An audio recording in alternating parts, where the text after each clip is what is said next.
All right, I have 6 o'clock. I'd like to welcome everyone to the Louisville City Council meeting on Tuesday, August 18th, 2026.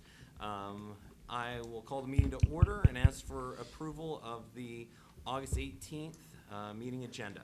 I'll make that motion, Mayor. Second. Let's go ahead and vote. Godone, Yes. Johnston, Yes. McAllister Atkins, Yes. Street, Yes. Aljancic, Yes. Please bow your head in a moment of silent prayer. Amen. Please stand for the Pledge of Allegiance. I pledge allegiance to the flag of the United States of America and to the republic for which it stands, one nation, under God, indivisible, with liberty and justice for all.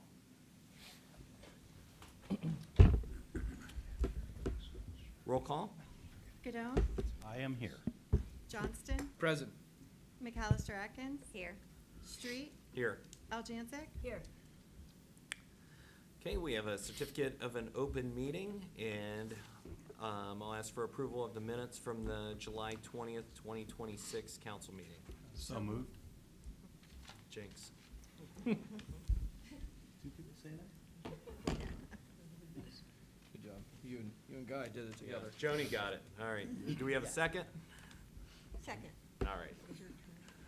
Let's go ahead and vote. Godone, Yes. Johnston, Yes. McAllister Atkins, Yes. Street, Yes. Aljancic, Yes. Okay, presented in front of you is the Mayor's Court Report of Receipts and Disbursements for the month ending July 31, 2026. I'd ask that you accept those as presented. And that brings us to the financial report. Mr. Matt, floor is yours. Thank you, Mayor. For the finance report for the month of July, income taxes were actually down 1.2% from this time last year. We're seeing a pretty drastic reduction in the corporate net profit bucket of the income taxes, which we think may kind of be a new normal at this point, if all else remains equal. And if that being the case, if that is true, it could be a loss of somewhere around $200,000 a year in income tax revenue, which will of course have to be made up in the budget process, which we are currently going through. The general fund balance is down from last month in light of the additional transfers we did to the capital fund for City Hall that were approved by council. The expenditure budget benchmark is 58% for the month of July. All funds are at 52%. The general fund is at 55% when excluding transfers out. Star Ohio interest rate was 3.83%. And then I would like to draw special attention to the brand-new 7th page of the finance report. This is, and I'm going to be going over the audit results here in a moment, but this is a direct result of one of those management letter comments. They would like to see, and they are technically correct, that the then and now purchase orders over $3,000 be specifically approved by council. So for the month of July, these were the purchase orders. Just as a quick refresher, a then and now purchase order is a purchase order where the purchase order date is after the invoice date. So those are listed there. Happy to answer any additional questions on that. I am going to talk a little bit here now about the audit results. Are there any questions on the finance report before I jump into that? Can you just expand? I mean, some then and nows are, like when there's an emergency, it's inevitable. Yeah. Is that correct? Oh, absolutely. The reason that they have their own name, which is then and now, and that they're, discussed in the law, is that they have a good use and purpose in regular activities, and things like emergencies or other things can certainly crop up, and that's what results in a lot of those. But because historically we hadn't been specifically approving them here, I do think there's a little bit of an element that they were kind of being done out of order at a rate that maybe is a little more than we would have liked, which the auditors caught on to too. So we're going to take special care to make sure that those are being done in the right order going forward. We've always been in budgetary compliance and things like that, but just keeping these things straight for the sake of the audit and best practices. Okay. Can you, it looks like one of them the payment was made before the actual purchase order was made. Is that typical? Because it looks like the other ones, the payment is always after at least the purchase order. That one must be a special case because theoretically we can't, Yeah. or something in the system perhaps, because we can't even push through a payment without there being a purchase order in place. So that might be a thing where the payment was originally initiated on a certain day and saved as a draft and finished up later and it took on the original date. It's possible, but the system does not let us actually post large payments without a purchase order being in place. So strictly speaking, that's not possible, so I'd have to look into that one specifically and figure Okay. out why it's dated the way it's dated. Sounds good. Okay. Good there? Yep. All right, we'll hop over to the audit results, as I said. There was one audit finding, which related to the posting of estimated resources to the ERP system. While it should be noted that we were in full legal compliance with budgetary law the entire time, there's no issues on that front. We're just gonna take extra precautions to make sure that the system reflects what is certified by council and the county, and everything was fully above board in that case. There were also 3 management letter comments. Management letter comments are much smaller things that auditors kind of find as they're going through, and they suggest to clean up best practices and things like that. One of them is the then and now purchase orders that we just went over, so I won't belabor that too much. Second is an issue with on behalf payments. Quick, explanation. An on behalf payment happens when generally a grantor or a lessor pays a vendor directly. These are largely larger projects, OWDA projects, ODOT projects, things like that, where ODOT will just pay the contractor directly for the work they did and the money never passes through the city. Because of that, a lot of entities, and I have seen it a lot in my career, will just not post those because there's no money changing physical hands. And they bring it on as part of the year-end work to do the audit report. They bring that activity on. It's done a lot. This group of auditors doesn't like it. They want to see it be posted, simple enough to fix. We're just going to start posting. They'll get posted as an equivalent revenue and expense so that it doesn't affect the balances of the books at all. So we'll start doing that. And then the third thing was an unfortunate scheduling issue. The Records Commission is required to meet twice per year. In 2025, our December meeting ran into some scheduling issues and got pushed into, I think, early to mid-January. They took issue with it. They pointed it out. We're just going to make sure we do 2 this year. And the one that got pushed into January then is 1 for this year. So it kind of corrects itself a little bit. So we're just going to make sure that that gets done, but nothing too major there. And that's what was found. Any questions? I'm happy to answer them. So for the record, they only met once in 2025. Right. And they're required to meet twice, and that's what was. Yeah. Okay. And this was, in your former career, this is what you did, correct? Or similar? In a fashion, yeah. I was more on the consulting side of the auditor's office, but I worked very closely with the auditors doing this work, yeah. Very good. And what these kind of letters, typical for a city or a municipality of Absolutely, our size? yeah. Especially, this is our first year with this audit group. The state is, of course, required to audit all of these entities every year. They don't have the manpower to do that, so they are by law allowed to farm these out. And so the state will take you back for a while just to keep things fresh, make sure new eyes are getting on the audit. This year, they farmed this out. Again, this is our first time with these auditors, and that will typically come with them picking up on things that maybe they're more concerned about than another audit group, or the previous auditors have looked at your stuff so many times that they don't notice anymore, and that's the purpose of getting the fresh eyes. So, but yeah, I've never seen an audit report that didn't have management letter comments. There's always something you can improve on, which is perfectly fine. Sure. All right. Good. Any other questions for Matt? No? Okay, I'll entertain a motion to approve the July 2026 monthly finance report. I'll make a motion to approve the July 31st, 2026 financial report. I'll second. Okay, let's go ahead and vote. Gadone, Yes. Johnston, Yes. McAllister Atkins. Yes. Street, Yes. Algencia. Yes. Okay, next up is resolution number 26-48. Being a resolution approving the 2027 alternative tax budget document for the city of Louisville. I'll make the motion, we bring resolution number 2648 to the table for discussion. A second. All right, Mayor, so the approval of the alternative tax budget is just a signaling to the county auditor office that there is a need for the property taxes that they collect on our behalf. It's an annual resolution.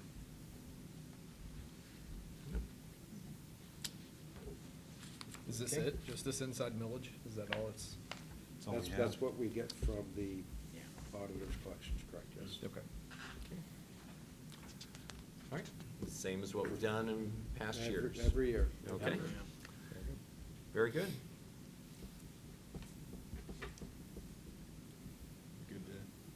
Good to vote? Good to vote? All right, let's do it. Gadone, Yes. Johnston, Yes. McAllister Atkins. Yes. Street, Yes. Algencia. Yes. Okay, next up is ordinance number 26-49. Being an ordinance accepting the final plat for Aspire at Orchard Park Number 2B, located within the corporate limits of the city of Louisville, Ohio. I'll make a motion that we bring ordinance number 2649 to the table for its first reading. Second. All right, Mayor, so as Tiffany said, this is the first reading of the accepting of the final plot. The area that we're talking about is the northeast portion of that residential development. This is just the first reading, but if you have any questions, Mr. Giuliani from the developer is here to answer them along with Dave.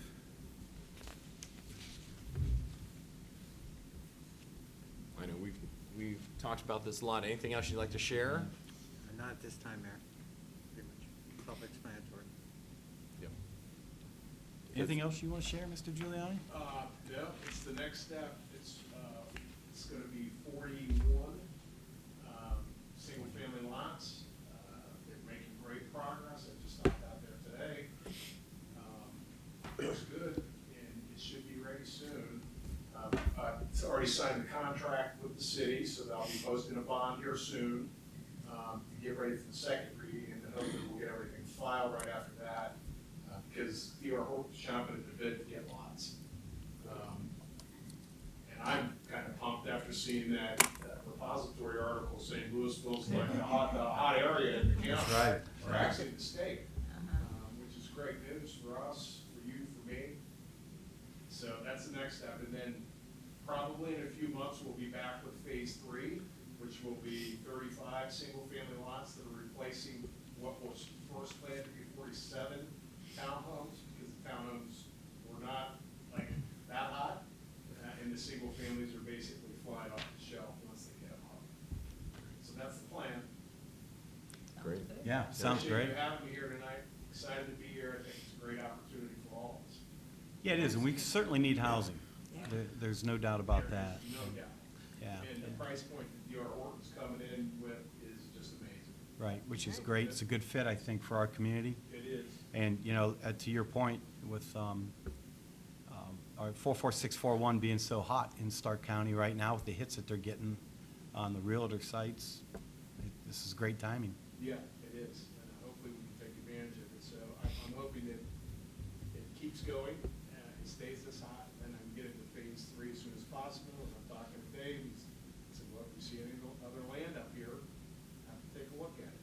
This has been, it's been great dealing with the city, great dealing with Dave and all the people that work here. That's great to hear. Really happy with it so far. Sounds great. Yeah, Thank you. good to hear it. I was thinking back to when we had a couple different presentations on basically the jobs follow the housing. And we all want good paying jobs to continue to come to our area, and that requires the housing to be there in the single family homes, those good neighborhoods. Those are the kind of additions we want to add. So Yeah. thank you for coming, and we're looking forward to more homes in the near future. Well, thank you for having me. I appreciate it. Okay, let's go ahead and vote. Before we Oh. vote, one more. Dave, do you know what this takes us up to, a count of homes in that Orchard Park? Oh, I do. Yeah, okay, very good. This, this 41 Yeah, Yes. will take us up to, let's see, we'll be 35 short of 199, so it'll take us up to 164. okay. And then the next phase will get you to the 199, is that correct? 199. Okay, that's awesome. Okay, that's fantastic. Yeah. All right, now we can vote. Cardone, Yes. Johnston. Yes. McAllister Atkins. Yes. Street, Yes. Aljansic. Yes. Okay. That brings us to our public speaks portion. Is there anyone here to speak on anything? Would you like to share anything? Hey, you got 3 minutes. Come on down. That's not, I was gonna say, that's not 30 minutes, that's 3 minutes. So, my name is Joseph Globakar. My first council meeting was yesterday, but I was introducing a concept of painting patriotic fire hydrants throughout Louisville. There's about 650 to 700. I had some discussions with some of the individuals here. And a couple of reasons. One is they did it for the bicentennial. I wanted to do it to 250th. I thought national and more important civic pride, Constitution Town, and also an update of our fire hydrants. We have a sharp-looking fire chief, a sharp-looking fire station engine, but some of the fire hydrants are pretty bad. That was the crux of it. But then for my last meeting, I did some homework, and one of the things you guys were talking about having more people move in here, businesses move in here and stuff like that. But it would be fantastic if individuals saw that little detail of a fire hydrant, which is sharp, small detail. They say, well, look, these guys are paying attention to small details and the safety of our community. So, that might draw more people in too. I think it was your question, what little things can we do to, as this gentleman was talking last meeting in regards to, what we can do about, bringing people in. The other thing, this is another wild one, but is, and this is some homework, but the PPR, are you familiar with that? Public protection, if you have a good rating of a fire hydrant, a fire station and community, it lowers your home insurances. So it's another perk. I believe that's ISO for us. I'm sorry? ISO, Insurance Service Yes, Organization. yes. But it's directly related to a lot of different things. The hydrants is part of that, yes. Yes. So, I'll take any questions. Oh, I should tell you, I was asked to do one downtown, but I didn't. I did it in the field. So, a fire hydrant, and it's on, Yoder. thank you, Marion and Yoder. So if you want to take a look at it, I didn't do it downtown. Any questions? I'll be more than happy to take them. How many are there? There's somewhere between 650 to 700, depending if you're talking private and public. The ones at the school, would you leave them as they are? They look like little Smurfs. They're light blue and white. Yeah, well, I was told today that those are public, private, or Those I'm are sorry, actually those are owned by the private. school. Are they really? Yeah. Okay, We- all right. We will go out and test those, but any service that's all done by the school, those are private hydrants. Okay. Yeah. I didn't even know you could have a Yeah. private one. Yeah. Okay.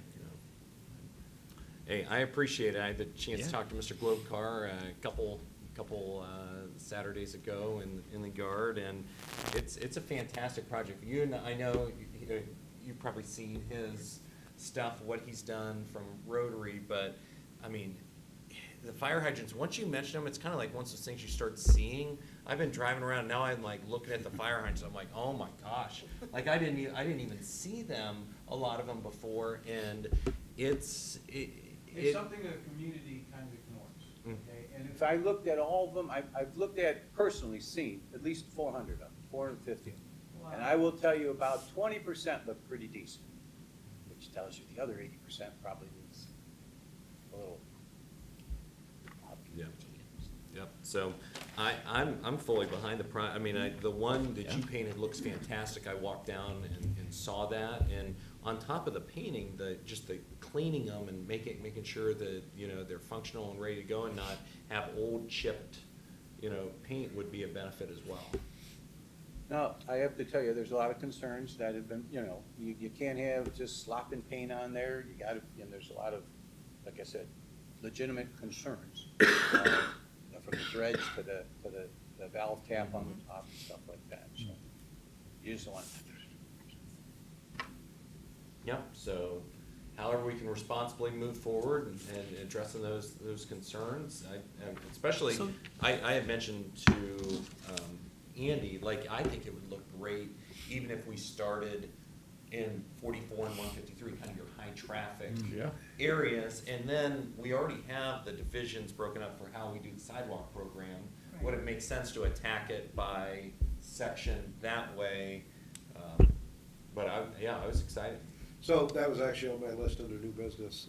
I presume then that council is okay with granting the permission to start the project. And we have just probably a few more details to work out, but we'll get it going, or Mr. Klobuchar will get it going. I had anticipated talking, just so you know. Oh, that's perfectly fine. I mean, I have no problem talking about it. The one I'm that- excited about the project. The one that you did there in our neighborhood, is that it's probably over by the water tower, is it close? Yes. Okay. Is that what we can expect, or is there a few different designs? Well, so this is in the details, you know. Initially, I thought, oh, everybody, you know, you get a good community project going, so on and so forth, you know, and you put your stars on it, you know, and stuff like that, and decorate it patriotic. But, 700, you know, and all those fine details, could be a little tricky, okay? 2, there's, like I said, there's painting restrictions, so not anybody can just slap stuff on. And the paint's important, but the preparation's equally as important. So, to answer your question, perhaps coming into Louisville and the main arteries would be where you'd want to put a lot of, you know, good energy. And I've thought about this through. There's 5 different districts, okay? And you do the districts, right? And I don't know if it's a community thing, you know, depending on how we go, okay? But you take the top 5 in each district, top 10, and let them do the main arteries, you know, and make them look good, you know, and it's Constitution Town, and this is something that'll last, on average, at this particular point, again, if you just throw paint on it, you know, it'll be ready the next year, it'll be chip and paint, but it could be good 5 to 8 year, you know. Sure. So. Any other questions? Rod, is this something you guys would have to do? What, paint? Yeah, if No. if he didn't do it, no. Quick answer for that. That's a service. So you guys would have to do this if Joe wasn't taking this project on. Well, That's what I was gonna say, I remember growing up, I mean, I'm the oldest one here, but growing up, the service department did come around, and we would, you know, gather around and watch them paint. It was something cool back then. you would watch paint dry Yes, that was it. Outside. for fun. That was because we didn't have cell phones or anything, we'd ride our bikes and go over there painting, we thought that was really neat. The other part of this is, and I've, like I said, there's some beautiful neighborhoods. It'll kind of give community pride too, you know? And some of these are blending into the background, and you don't want that. Okay, you want them to stand out, okay? For many reasons, but that's important. As of right now, I've not heard anything that's committing city workers doing the painting. Well, I just wondered if he wasn't doing it, would that be your responsibility, and how often do you guys have to do that? If Hasn't been done since, Probably in 50, a long 60 while, years. yeah. Okay. Perfectly By the fine looks if the of fire it. department wants Since to I jump was on it and do it too. I didn't want to commit can't hold a anybody to paintbrush. anything that wasn't like. We can't hold a paintbrush. Can't hold paintbrush. One of the things Mr. Glowcar mentioned, I think he had 50 volunteers at the point when we had talked that Oh, had wow. signed up that were willing to help. No, that's not true. I'm sorry.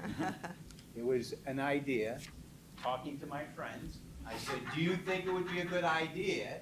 I said, I'm not asking you to paint. I'm not asking you for a donation. So Just standing behind what he I- wants to do. I thought you said No, that people that would be willing to help. No, I wouldn't put my friend Okay, so we'll cross that bridge when we get. Yeah, okay, sounds good. Definitely wouldn't neglect the maintenance of the parks and the roads to paint fire hydrants, but we'll see what we can do.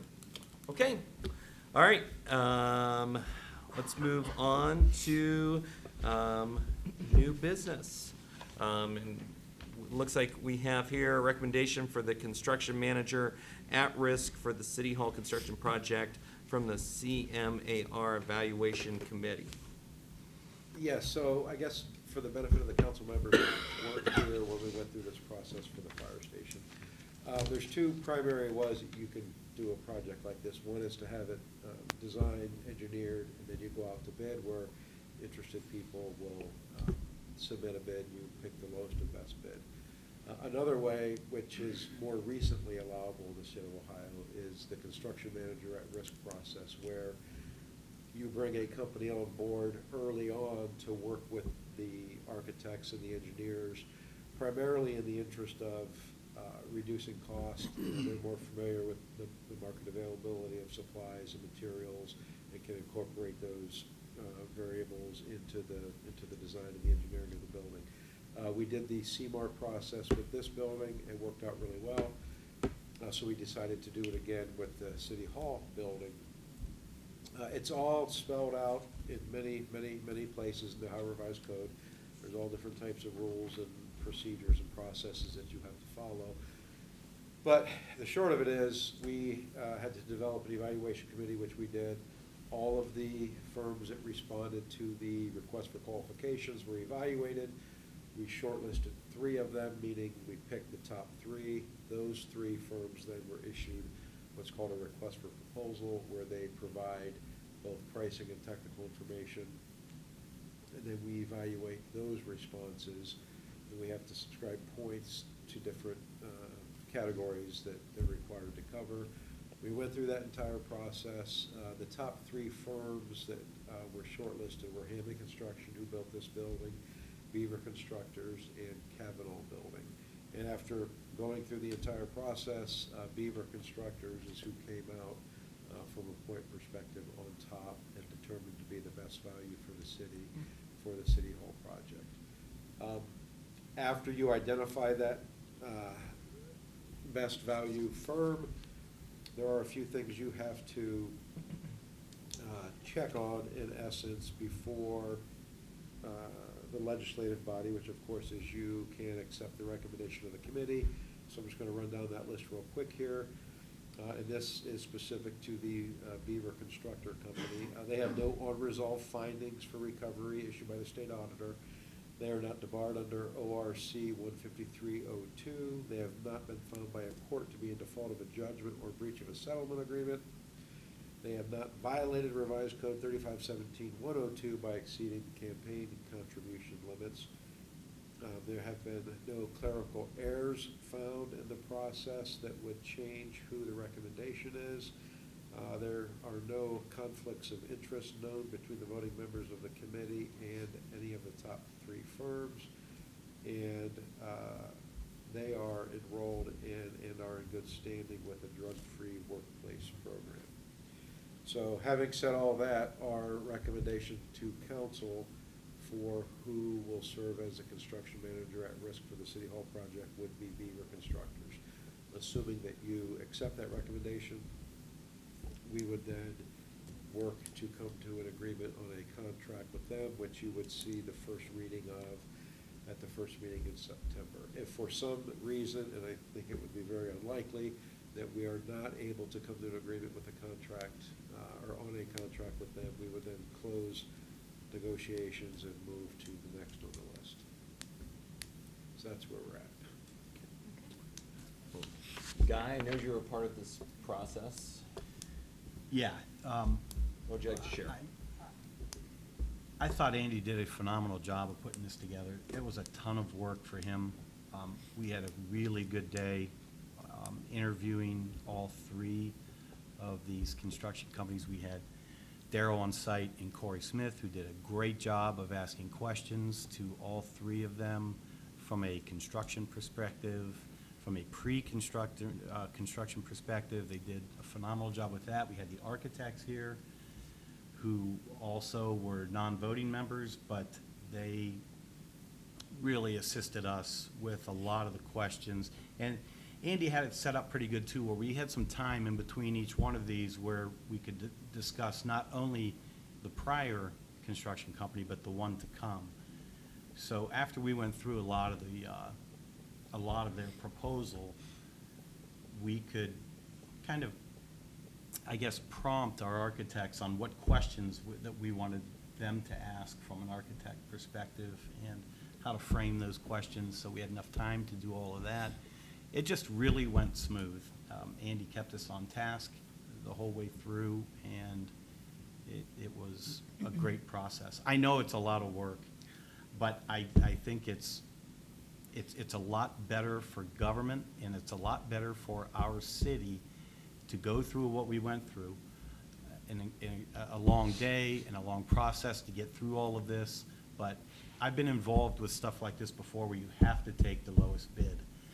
And I think, you know, the city, the residents, the taxpayers, the city as a whole is better off for what we had to go through and what we're going through using this process. So I appreciate what you guys did to get us to this point. And as I said, I think everybody would agree that this method of acquiring these projects worked really well with the fire department. And I agree, the concept of going out to bid with the engineering documents, the bid documents for a project of this size or the size of City Hall, I think it leaves a lot to be desired. I'm much more comfortable with this process when it comes time to build. When it comes time to build, the builders, the architects, the engineers are all on the same page because they came up with it together, and there's really, I think, a lot less room for error. Dave, I'm sorry, I think I left you out of that, but I appreciate what you did too. Thanks.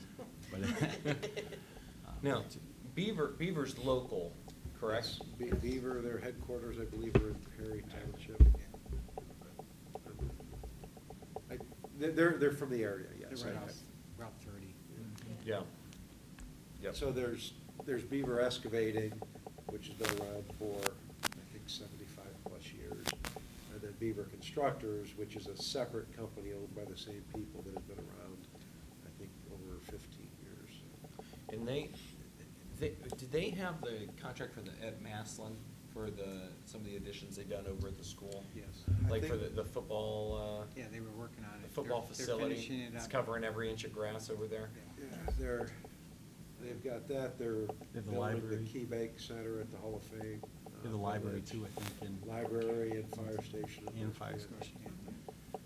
And Yeah, those projects will be fortunately, complete. The completions of those projects corresponds with when we would be starting. And obviously, we would pick the best, value for our taxpayer money, but I think it's an added bonus when they have local employees, it helps the local economy, Stark County at large. Absolutely. And I think they felt very strongly about this project, being a local project. They specified that, they really wanted this project, and I anticipate they'll do a good job. They were extremely competitive on the pricing portion. And when we talk about the pricing versus the technical, the pricing isn't what we would all know as the guaranteed maximum price. It's the fees that are associated with their work on the project. We don't have a cost for the building yet. It's what their fees are for the work based on what is available at the time. And they were very, very competitive. Yeah, and I think we're really fortunate too to have two really, really quality companies that came in to interview, to choose from. Yeah, amen. So, we are in a big county, and, you would expect that, but we're just fortunate to have quality companies like that can do this size of a project without a problem. Great. Any further questions? I'm okay to vote on this, right? Yes, we confirmed that. Okay. Okay. Do you need a motion? We would just, Yep. yeah, just a motion Yep. accepting the recommendation of the Yes. evaluation committee. I'll make the motion to accept the recommendation. Second? Okay, let's go ahead and vote. Gadone, Yes. Johnston, Yes. McAllister Atkins, Yes. Street, Yes. Algeance. Yes. Okay, very good. I believe we will need a motion also for council to appoint Tiffany as your designee to complete the required Attorney General's Sunshine Law training. Okay, and I appreciate that. I know, you know, Tiffany, we're trying to clean things up and do more things just by motion, make sure they're part of the record. I just want to make sure, I know some of the trainings, at least when we've looked at in the past, it's always during the day when a lot of us are at work. And I don't want to assume, does anybody want to complete the training? Are we okay with Tiffany's Tiffany awesome. completing it as our designee and then informing us, keeping us on the right side of the law? We do She's already perfect. have two that did complete it. Guy and Tricia both completed it on their own. So you get the gold star. So I know it's difficult. It is a 3-hour training, and you're more than welcome to do it too, Joni, if you wanted to watch in with it, or I could be the designee, and you can do both. It's all yours. Yeah, I'll make the motion to accept Tiffany as the designee for the Sunshine Law training. Second? Okay, No further discussion. let's go ahead and vote. Gadone, Yes. Johnston, Yes. McAllister Atkins. Yes. Street. Yes. Algeance. Yes. Now, was that motion just for me? It's No. for whoever doesn't Okay, have the training. all right, it's Yep. for everyone. Yes, All right. yes. In the past, it's been everyone. Correct. Right. For Right. Correct. this We all is went just up for that continuing meeting. past practice. All right. I can tell you, it has gotten a little more lengthy compared to what it was. It's interesting, though. Yeah. So you're saying It's a light encourage, reading. encouraging people to do it, right? You know, one of those flights to Europe that you're Yes, on. yes. There you go. Yeah, right. Get mine, Bill? Get the Yeah. internet and do it. Yeah, Yeah. yeah. Very I'm good. requiring everybody to. Okay, hey, Motion. let's go ahead for, I'm sorry, I skipped over department head, reports, so, Well, one Yeah, more thing, if I yep. could, Mayor. I sent you the information on that train phone company with the, you know, I've met with them a couple of times. They do seem to have a great product, especially for communities like ours. Unfortunately, it is very expensive. So what I left with them was that it likely wouldn't be something that would get funded unless there was considerable grant funding. And I think that will maybe help us seek that out. But essentially, for anybody that didn't get a chance to take a look at it, it would be a notification sent, system for residents and for first responders when a train is stopped on the track, as Oh. it was a little while ago for an extended period of time, so that people could pre-plan to avoid the area. But again, it's not inexpensive. I know we have some really good grant writers. Are the train stoppages happening more than usual this year? No, I think beyond the one that lasted for so long, which was caused by a derailment, I don't know that there are any more frequent. I think there was just another one that same week. Yes. Yeah. It just happened to be on the same week. One that was Timing. considerably more brief, but, yeah, we as city officials have a lot of the same questions that the community had, as far as why they couldn't have backed it up, why it was necessary to stop at that Why they particular don't give us a location, warning? Why they don't give us a warning, why the information about what's going on comes so slow. But, as I have said before, we are at the whim of the railroad.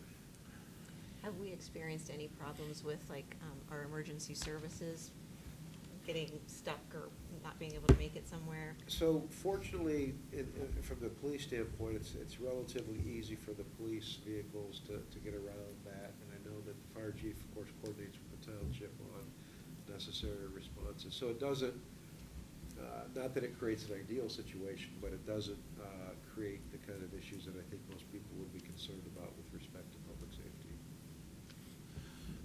This company, did they reach out to you? Or were you looking for something? They reached out to us. Okay. And it's been a couple of months ago that they did that. I've had a couple of online meetings with them, several online meetings with them. Because then, they had to obviously get some information from us, take a look at the tracks, get some data, come up with a cost for our particular circumstance. Okay. And I replied to your email, but not until like 5 o'clock today, so you wouldn't have seen it. A question I had though was, is there something else out there for first responders instead of a big system, a big elaborate system like that? Is there something that they already have? Does the railroad company not like allow people to see their schedules and things of that nature? Do they not send out alerts? Is there a way we can do this without? I don't know that the schedule would be the issue. It would be the unanticipated stops. Okay. That kind of create the problem. And again, it's very difficult to Louisville is deal with not the unique railroad. with railroads. What's that? Louisville's not unique with railroads. I Yeah. mean, they are just. If you do some extremely difficult. researching online, you will find a lot of communities that have the same Same issue. issues. and I didn't know if concerns. there was maybe a smaller system or an easier, just something for, yes, I know it's a pain for citizens that, you're coming into town and you have to sit for an hour. I get that. However, the important would be that a fire truck can get around, which sounds like Rod's already got something in place with Nemeshilla, and I'm sure the police have somebody always on both sides of the tracks at all times. I mean, this isn't, Yeah, these railroad tracks are not new to our town, so. Correct, and we've also, of course, had a lot of experience with the flooding, which also kind of cuts the city in half when it happens, so. Mhm. I know police and fire are good at adapting to when those circumstances happen. Where do we stand with the crossings? Well, the good news is, the stuff that we can control, you see the second set of tracks that was on Constitution that was so poor, they've been removed and that's been asphalted. We are still waiting for word from Norfolk Southern on the potential cost of installing the rubber surfaces over the crossings. And the privately owned ones, they are also waiting to get information about the company that could, because they would also like to install the rubber surfaces to make it a consistent smooth. But again, we're relying on the railroad. Well, we'll take a follow-up next meeting where that's at. Okay. Okay, anything else? That's all I have, Mayor. All right. Chief? Thank you, Mayor. Fire Department has nothing new to report today unless someone has some questions for me. I did see him out doing a few flushing of the hydrants on this Actually, main. we're testing the flow rates on them. Oh, is that what that was? Yeah, we do Okay. a district every year, so they're Boy, they in were out District there 3 right now, which is. Just before it started raining buckets. Yeah, They yeah. had to get soaked out. Yeah, yeah. Yep, nope, that'll be going on until they get district done, yeah. Okay. All right, very good. Dave? Mayor, council, I have nothing at this time. Okay. Darrell? Actually, I do have a few things that I was excited to tell you all about. The air conditioning at the Constitution Center is wrapping up, they're finishing up. Great. So they'll have cold air just in time for it to turn fall and get cold outside. I know that the community cupboard will be happy to hear that, so their dynamic HVAC is doing that job, and they're doing a really good job installing that. Great to hear. The other thing I wanted to point out, this was at the end of July, but we didn't have a meeting since then, but New Point Church came into town. I think you and I talked about this a little bit. They, we kind of did a joint project with them. They wanted to bring in people and do some work in the parks, so we went ahead. Normally, every other year, we get playground mulch for some of the playgrounds, and we got playground mulch for Aljancic and Wilson. And they brought in a group of like 20-some people, and they spread the mulch out. Did a really beautiful job. So if you get a chance, I was gonna bring pictures, but if you get a chance to go by Aljancic and Wilson, it looks, I was by there again today, it looks really, really nice. So, That's awesome. thankful So for them. Your splash pad is, like, I never saw so many people with a splash pad on. It is I was excited. I've been driving around the parks more, the baseball fields are being used, maybe not so much in Metzger Park, but Wildwood's being used quite a bit. Splash Pad is just every day, people are knocking on the door to get in there, so it's cool to see. Like to see this stuff get used. Absolutely. Sure. And then the last thing I'll bring up, and this is kind of a knock on wood sort of a thing, the creek clearing project that we've been doing, we keep track of the rainfall amounts at the sewer plant down at the end of Chapel down here. So we, Sunday, there was about 1.5 inches of rain, and to my knowledge, we didn't see any issues around town as far as flooding. And that's happened a couple of times this year, but I'm pointing out this past Sunday, I actually had one of our employees says he has a rain gauge at his father-in-law's house, and he said he got over 2 inches of rain at his father-in-law's house. And that's an enormous amount of rain, and I would like to say, knock on wood, hopefully that's due to some of the creek clearing that we've been able to accomplish in some of that project. But again, we're excited that so far it seems like that's going well with the flooding around town. Darrell, we are applying for some additional funding through Muskingum for that too? Yeah, Muskingum Watershed has a couple of different grant options for us that we're applying for. We're kind of in the process right now. The first one is a one-time grant of $20,000 that you can apply for and get funding, but it's a one-time deal. But what they advised us was to go ahead and apply for that grant, because if they deem your project to be an ongoing project that can go year after year after year, they have a continuing funding source for that we might be able to get to. So I will say that the creek clearing, it's kind of one of the things where those guys take material out of that creek, okay, and the water level goes down, and then they move down the stream and they keep going. Well, what happens is the water level goes down and it just exposes more stuff in the bottom of the creek. So then they gotta come back and almost start over, take more out, and there's just that much stuff in that creek down there. I would love to take pictures and show you guys, but every time I go to do that, it's just exposed more logs and stuff laying at the bottom of it, and I'd show you those and you'd be like, well, they didn't do anything. So, but yeah, Dave's right, there is a couple of grant opportunities for us that we were looking into to keep that going. And we are in the process, Commissioner Harold, me and Andy were at an event, and we set up a meeting here in a couple weeks with Muskingum about possibly getting additional funding for projects here in Louisville. Chief, you've seen like where I live, where it's been flooded like, worst it's flooded since I've lived there. Worst, I've had ducks and geese because my whole backyard is like nothing but a pond. And he was there, so you saw it. I mean, it was never like that. It was always Metzger's that got flooded, that end of town. And now That was such an enormous amount of water, and it wasn't due to the creeks overflowing, it was because The amount of the water. volume of water, the storm sewer system just couldn't absorb it as quickly as it was accumulating.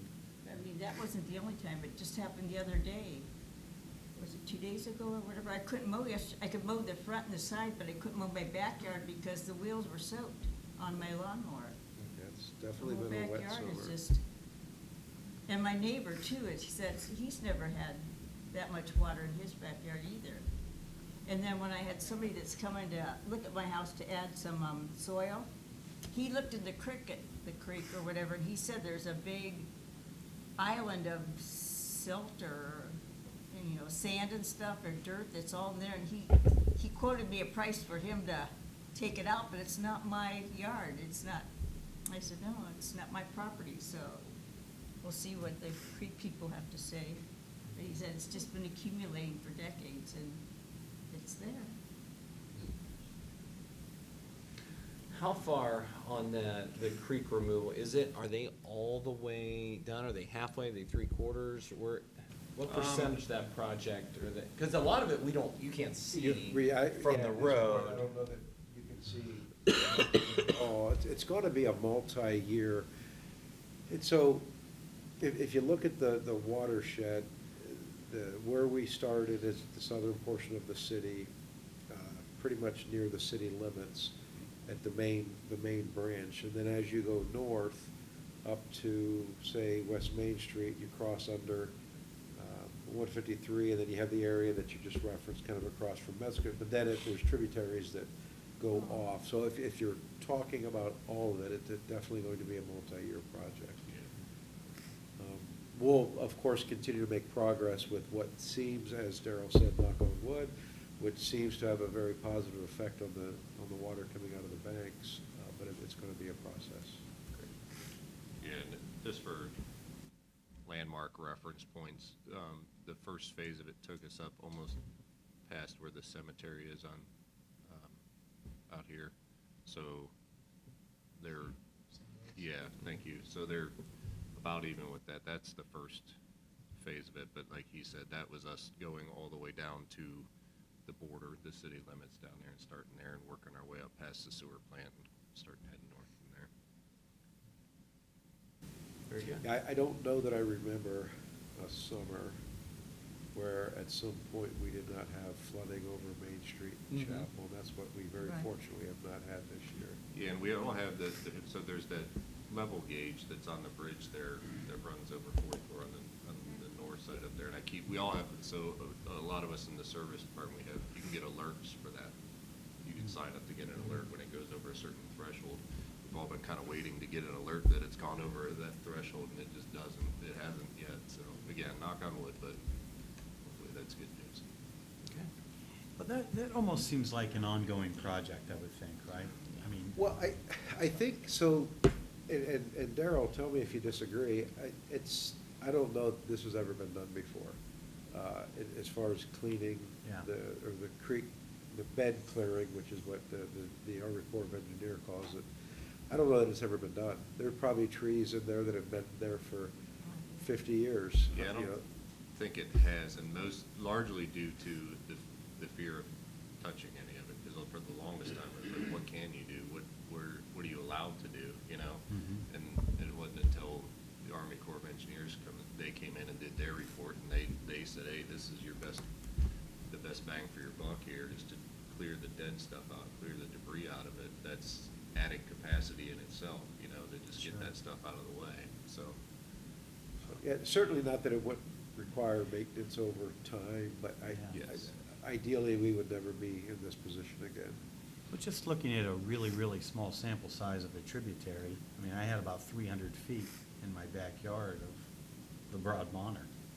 And for 25 years, it looked different all the time. I would clear it out, and something else would fall or come down, you know, from the west. It was kind of constant. So if you're only looking at 300 feet there of a tributary, I can't even imagine over the course of 25 years what the Nimshon Creek would look like with a lot more area to cover. There's a lot, yeah. Darrell, do you guys haul it away, or do you just put it out far on the banks where it couldn't So get what back in? they did was they brought in a wood chipper, Okay. and a lot of the bigger stuff they had to haul away, but then as much as they possibly could, they were just chipping it up and just spraying it off away from the bank there. Okay. You know, we're paying a company to do it. Our service guys aren't doing it. Gotcha. Yeah, I'm sorry, I probably should have clarified that, but yeah, it's the tree company that's coming in to help us out. And did you see an advantage at the water treatment plant of like excess water that it's pumping through there, or no? You just saw that we haven't been flooding?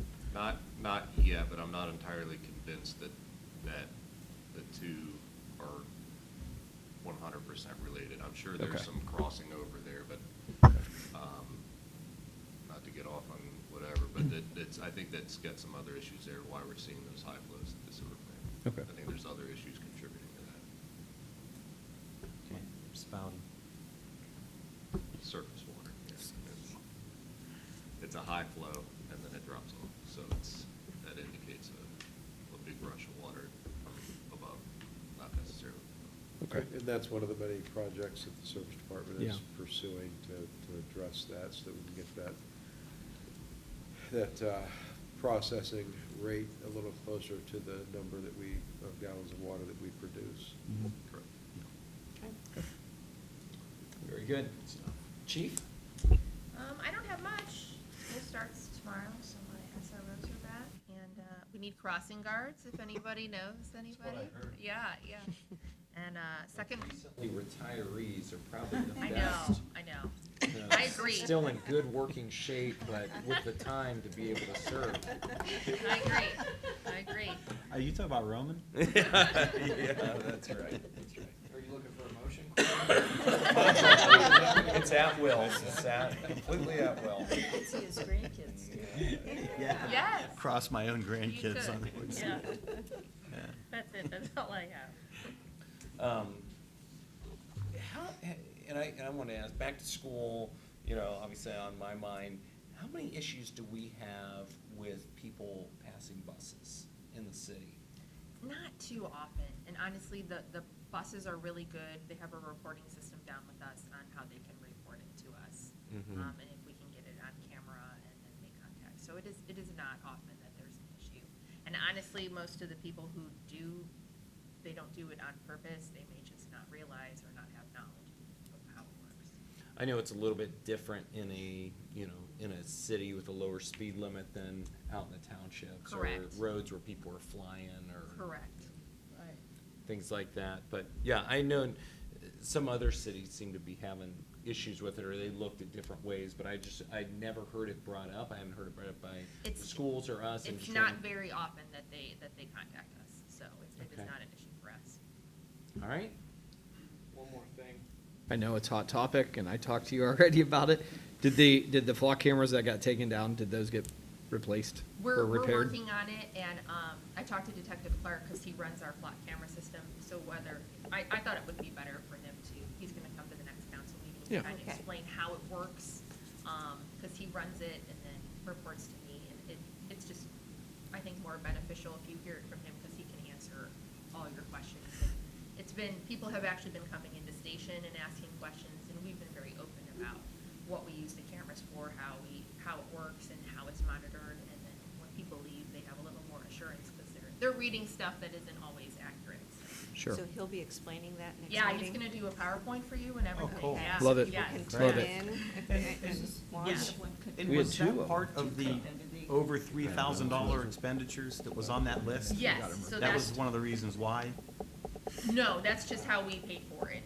But did you pay for it because of the problems that we had with theft? No, that's not. It wasn't related? No. Okay. Did the ones that get vandalized did they get replaced They're yet? going to. They're going to? Yes. Okay, I saw North Canton had several as Yes. well, so Yes. I guess we're not